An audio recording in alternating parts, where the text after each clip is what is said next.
नमस्कार मैत्रिणींनो, मी अश्विनी. तुमच्या माझ्या अर्थात आपल्या सगळ्यांच्या लाडक्या मराठवाडा किचन या यूट्यूब चॅनलमध्ये तुमचं मनापासून स्वागत आहे. आज आपल्या मराठवाडा किचनमध्ये एक विशिष्ट प्रकारचं वाटण बनवून चिकन फ्राय बनवलेलं आहे. रेसिपी तशी खूप सोपी आहे आणि नेहमीप्रमाणेच हा सुद्धा व्हिडिओ भरपूर अशा टिप्सनं परिपूर्ण आहे. त्यामुळे व्हिडिओ तुम्ही शेवटपर्यंत पहा आणि चॅनलला आपल्या सबस्क्राईब करा आणि लाईक करा. चिकन फ्राय बनवण्यासाठी सगळ्यात अगोदर इथे मी 1 किलो चिकन स्वच्छ 1-2 पाण्यानं धुवून घेतलेलं आहे. चवीनुसार त्यामध्ये मीठ टाकून घेतलेलं आहे. 2 चमचे इथं आपण छोटे हळद पावडर टाकून घेतलेली आहे. सुरुवातीला आपण साधं सिंपल हळद आणि मीठ लावून व्यवस्थित असं मॅरिनेट होण्यासाठी हे एक अर्धा तास ठेवून देणार आहोत. तुमच्याकडं फार वेळ असेल तर 1-2 ते 3 तास ठेवून दिलं तरी चालेल. जितकं छान ह्याला हळद आणि मीठ लावून व्यवस्थित असं मुरलं जाईल त्यामध्ये, त्यामुळे चिकन फ्राय नक्कीच टेस्टी तर बनणार आहे. तर या पद्धतीनं इथं बघा चमच्यानं किंवा मग तुम्ही हातानं व्यवस्थित असं लावून घ्या आणि यावरती एक डिश ठेवून एक अर्धा तास मी हे साईडला ठेवून दिलेलं आहे. तोपर्यंत इथं आपल्याला हिरव्या वाटणाची तयारी करायची आहे. त्यासाठी मी लसण, अद्रक, खोबरे आणि भरपूर अशी कोथिंबीर घेतलेली आहे. कोणत्याही प्रकारचं वाटण बनवत असताना कोथिंबीर नेहमी त्याच्या काड्यासहितच वापरावी. त्यामुळे त्या भाजीची चव आणखीन वाढते आणि कोथिंबीरीचा जो फ्लेवर असतो तो त्या पदार्थाला बसतो. आता पूर्ण साहित्य इथं मी एका छोट्या मिक्सरच्या जारमध्ये काढून घेतलेलं आहे आणि त्यामध्ये एक छोटी वाटी पाणी टाकून घेतलेलं आहे. त्यामुळं सगळं आधी एकजीव आणि बारीकसर असं वाटलं जातं. तर या पद्धतीनं इथं मी अगदी बारीकसर असं हे सगळं साहित्य बारीक करून घेतलेलं आहे. आता आपल्याला तयारी करायची आहे फोडणीची. त्यासाठी इथं मी एक कढई घेतलेली आहे. त्यामध्ये 2 चमचे तेल टाकून घेतलेलं आहे. तुमच्या सोयीनुसार तुम्ही कुठलंही भांडं वापरू शकता. त्यामध्ये बारीक चिरून घेतलेला 1 वाटी कांदा टाकलेला आहे. आता कांदासुद्धा आपल्याला अगदी मंद आचेवर तांबूस रंगाचा होईपर्यंत या पद्धतीनं परतून घ्यायचा आहे. तर पूर्ण आपला कांदा परतून झालेला आहे. आता जे हिरवं वाटण आपण बनवून घेतलं होतं ते आपल्याला या कांद्यामध्ये टाकून घ्यायचं आहे आणि ते सुद्धा अगदी मंद आचेवर व्यवस्थित आपल्याला तांबूस रंगाचं होईपर्यंतच परतून घ्यायचं आहे. कोणत्याही भाजीची वाटणं परतत असताना नेहमी ती मंद आचेवरच परतून घ्यावी. त्यामुळे भाजीला अजिबात म्हणजे करपटसुद्धा वास लागत नाही आणि हाय फ्लेमवरती जर परतून जर आपण घेतलं तर त्याला काळपटपणासुद्धा येतो आणि कुठेतरी थोडासा वाससुद्धा लागतो. त्यामुळे नेहमी मंद आचेवरच परतून घ्यायचं. तर इथं आपलं पूर्ण आपल्याला हवं तसं प्रमाणात वाटण आपलं परतून तयार झालेलं आहे.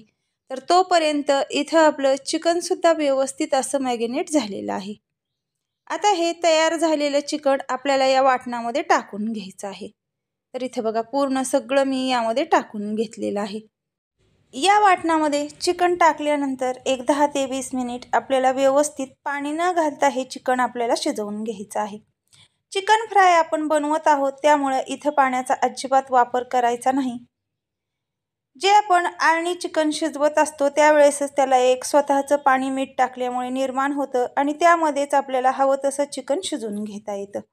वाफेवरतीच चिकन फ्राय जर तुम्ही व्यवस्थित म्हणजे परतून घेतलं तरच चिकन फ्रायची चवसुद्धा चांगली लागते आणि त्यामध्ये जर पाण्याचा वापर केला तर ज्या पद्धतीची ग्रेव्ही टाईपची भाजी असते त्या पद्धतीची ही भाजी बनते. आता इथं मी एक वरती डिश ठेवून घेतलेली आहे आणि डिशवरती थोडंसं पाणी टाकून घेतलेलं आहे. पण हे पाणी आपण अजिबात भाजीमध्ये टाकणार नाहोत. तर इथं बघा आता आपल्याला एक सुक्कं वाटण बनवून घ्यायचं आहे. त्यासाठी मी तळलेला कांदा घेतलेला आहे 1 वाटी आणि त्याच पद्धतीनं तळलेलं 1 वाटी खोबरं घेतलेलं आहे. तर इथं आपलं हे काळं वाटण तयार झालेलं आहे. तर ते सुद्धा आता ज्या पद्धतीनं आपण चिकन आपलं परतून घेतलेलं आहे त्यामध्ये टाकून घेणार आहोत. तर इथं बघा डिशमध्ये पाणी ठेवलेलं अजिबात आपण यामध्ये टाकून घेतलेलं नाही. पण वरती डिश ठेवल्यामुळे आतमध्ये एक स्वतःचंच पाणी त्याला निर्माण झालेलं आहे. मीठ टाकल्यामुळे सुरुवातीला चिकनमध्ये व्यवस्थित असं पाणी निर्माण होतं आणि त्यामुळे चव त्याची अस्सल गावरान अशी लागते. आता हे तयार झालेलं वाटण आपल्याला यामध्ये टाकून घ्यायचं आहे. हे वाटण टाकल्यानंतर आता आपल्या मसाले टाकून घ्यायचे आहेत. आता यामध्ये आपल्याला मसाले टाकून घ्यायचे आहेत.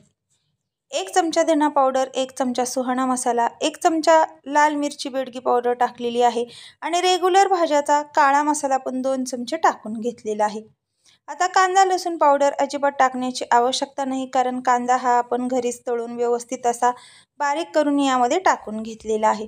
जे आपण खोबरे आणि म्हणजे कांद्याचं वाटण सुक्कं बनवून घेतलं होतं ते फार काळ तसंच फ्रीजच्या बाहेर सुद्धा टिकून राहतं. तुम्ही इतर भाज्याला सुद्धा हे वाटण टाकू शकता किंवा रस्स्या भाज्याला सुद्धा हे वाटण टाकू शकता. तर आता आपल्याला आपलं चिकन अगोदरच अळणी असताना शिजून व्यवस्थित असं तयार झालेलं आहे आणि वरतून आता भरपूर अशी आपण यामध्ये कोथिंबीर टाकून घेतलेली आहे.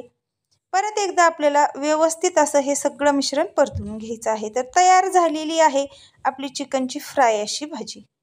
तर तयार झालेलं चिकन मी एका डिशमध्ये काढून घेतलेलं आहे.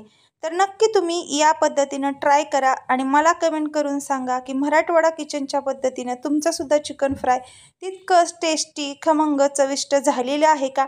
साहित्य खूप कमी लागतंय, वेळ त्यापेक्षाही कमी लागतो आणि चव मात्र त्याची अस्सल अशी गावरान लागते. तर चला मग भेटू आपण पुढील अशीच काहीतरी नवीन आणि हटकी पारंपरिक रेसिपी घेऊन. तोपर्यंत बाय बाय.